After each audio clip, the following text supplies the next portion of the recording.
Cross examination میں ہم نے میں اپنا تعارف کرا دوں، Sikandar Javed advocate supreme court آپ سے مخاطب ہوں ویڈیو چینل کے حوالے سے۔ تو یہ ہم نے چینل بنایا تھا آپ کو معلومات دینے کے لیے، تو ہم نے ایک سلسلہ شروع کیا تھا کراس ایگزامینیشن کا۔ تو آج ہم نے اس میں مستغیث گواہ کو ہم نے ڈسکس کیا تھا کہ مستغیث گواہ کی اہمیت کیا ہے، کراس ایگزامینیشن کی کیا ہے۔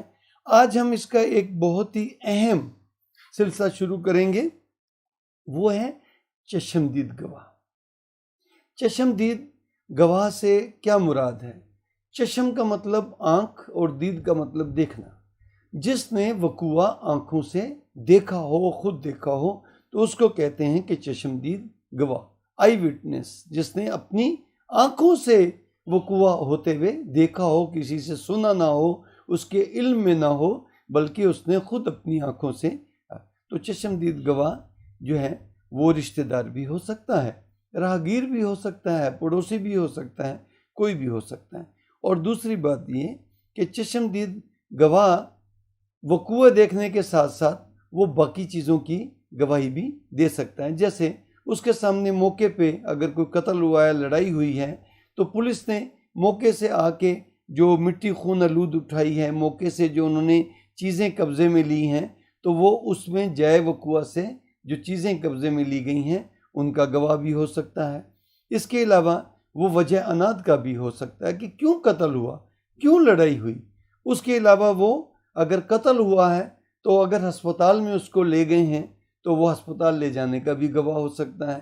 پھر اس کے بعد وہ اگر وہ زخمی فوت ہو گیا ہے تو اس کا پوسٹ مارٹم ایگزامینیشن ہوا ہے، تو ڈاکٹرز کے سامنے at the time of post mortem examination اس لاش کی شناخت کی جاتی ہے۔ تو وہ کوئی اور بندہ رشتہ دار یا قریبی دوست اس کو شناخت کرتا ہے تو وہ شناخت لاش کا گواہ بھی ہو سکتا ہے۔ پھر گرفتاری کے دوران ملزمان برآمدگیاں کرواتے ہیں ملزموں سے کہ انہوں نے اپنا اسلحے کی برآمدگی کرائی ہے، تو وہ برآمدگی کا گواہ بھی، تو وہ 4-5 چیزوں کا بھی گواہ ہو سکتا ہے، وہ صرف وقوع کا بھی گواہ ہو سکتا ہے۔ یہ تو ہو گیا چشمدید گواہ جس نے وقوع ہوتے ہوئے خود دیکھا ہو۔ اب اس کے بعد یہ بات آ جاتی ہے کہ وقوع کس قسم کا ہے۔ قتل کا وقوع ہے، لڑائی کا وقوع ہے، چوری کا وقوع ہے، فراڈ کا وقوع ہے، زنا کا وقوع ہے، بینکنگ آفینس کا وقوع ہے، یا کس نوعیت کا، نیب میں ہے تو کرپشن کا وقوع ہے۔ تو اس قسم کی وہ چشمدید گواہ کی نوعیت ہوگی کہ اس میں وقوع کی نوعیت کیا ہے، تو اس نے کیا ہوتے دیکھا۔ اس نے رشوت لیتے ہوئے، رشوت دیتے ہوئے دیکھا، اس نے چوری ہوتے ہوئے دیکھا، یا اس نے چوری جس گھر میں ہوئی ہے وہاں سے ملزمان کو بھاگتے ہوئے دیکھا، لڑائی میں اس نے مضروب کو مارتے ہوئے دیکھا، قتل میں انہوں نے گواہان نے قتل ہوتے ہوئے دیکھا۔ تو انہوں نے کس چیز کا، جیسے اقبال جرم کیا ہے تو یہ چشمدید گواہ نہیں ہوگا، حالانکہ انہوں نے ان کے سامنے اقبال جرم کیا ہے، نہیں، وقوع جو اصل وقوع ہے، اقبال جرم تو اس سے ریلیٹڈ، اس کو کورابوریٹ کرنے کے لیے ہے، وہ وقوع نہیں ہے وہ۔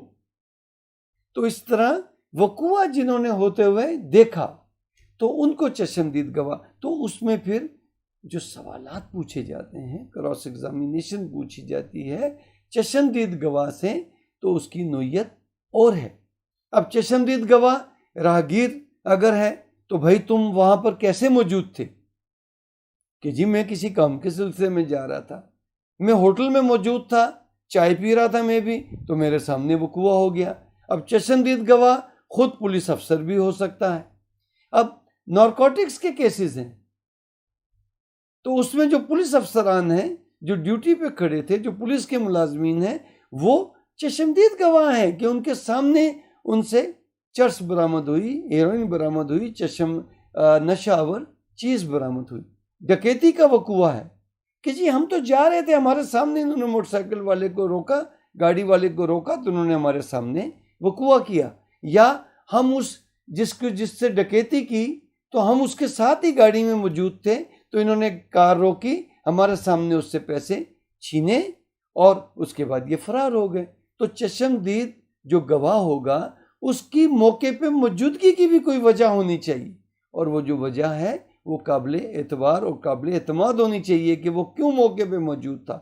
اس کے بعد پھر وقوعے کے مطابق کراس ایگزامینیشن، ہر وقوعے کے مطابق کراس ایگزامینیشن کی نوعیت اور ہوگی، لیکن مین مقصد وہی ہوگا کہ جو اس نے اپنے ایگزامینیشن چیف میں وقوعہ بیان کیا ہے کہ میں نے یہ کام ہوتے ہوئے دیکھا، یہ جرم ہوتے ہوئے دیکھا، اس کو جھوٹا ثابت کرنا ہے۔